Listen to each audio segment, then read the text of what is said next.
जुलाई 3 परठू जियो एयरटेल लोक मैंने बीएसएनएल आड़ को जाऊँच एका सांगरे जियो एयरटेल और वोडाफोन निजर रिचार्ज प्लान गुड़ी बढ़ाई देते 2024 इलेक्शन परठू सबू जिनसर प्राइस बढ़ी बढ़ी चलती प्रायतः जिनस गुड़िक 2% 5% मैक्सिमम 10% प्राइस बढ़ी किंतु टेलीकॉम क्षेत्र में सबुठ अधिक 25% प्राइस वृद्धि पाई 2016 जिते जियो मार्केट को आसला और 1.5 वर्ष 2 वर्ष पर्यटन लोक मानक फ्री इंटरनेट देला सेबठू लोक मैंने जानिले स्मार्टफोन कौन इंटरनेट कौन ता परठू भारत में स्मार्टफोन एवं टेलीकॉम क्षेत्र में गोटे नुआ रिवोल्यूशन है।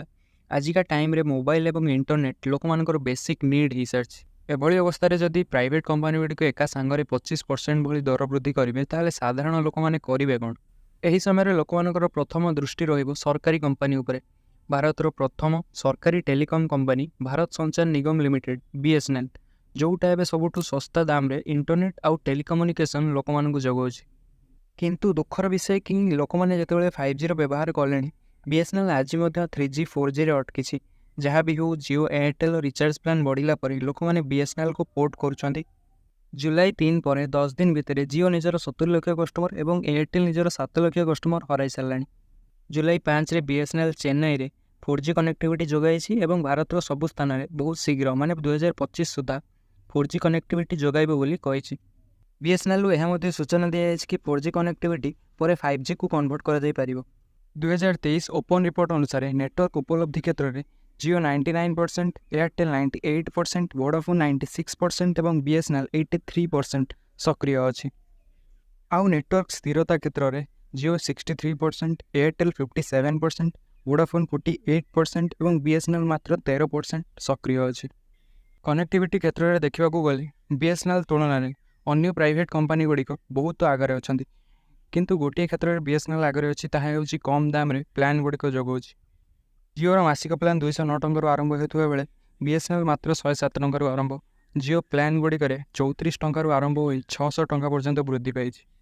जियो एयरटेल प्राइस बढ़िया द्वारा बीएसएनएल सिम बिक्री 3 गुणा बढ़ी जाइए और पोर्टिंग क्षेत्र में 2.5 गुणा बढ़ी पूर्व अपेक्षा।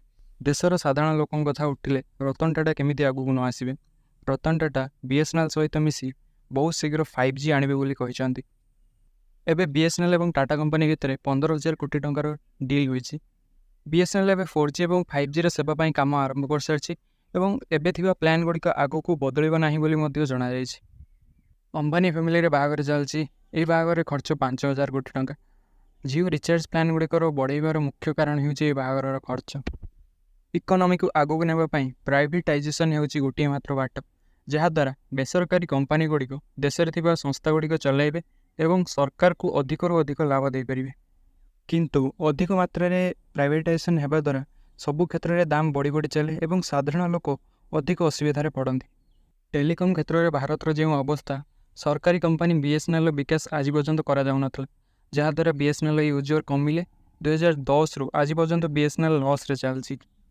भारत में सबु जिनस बहुत सारा Indian company foreign company available अच्छी किंतु middle class lower middle class लोक मानक मिनिमम गोटे सरकारी संस्था रहिबा आवश्यक जहाद्वारा लोक निजर बेसिक नीड पूरण करें। एबे दर वृद्धि को नहीं जो परिस्थिति अच्छी लोक मैंने बीएसएनएल उपर निजर विश्वास आणुचंती।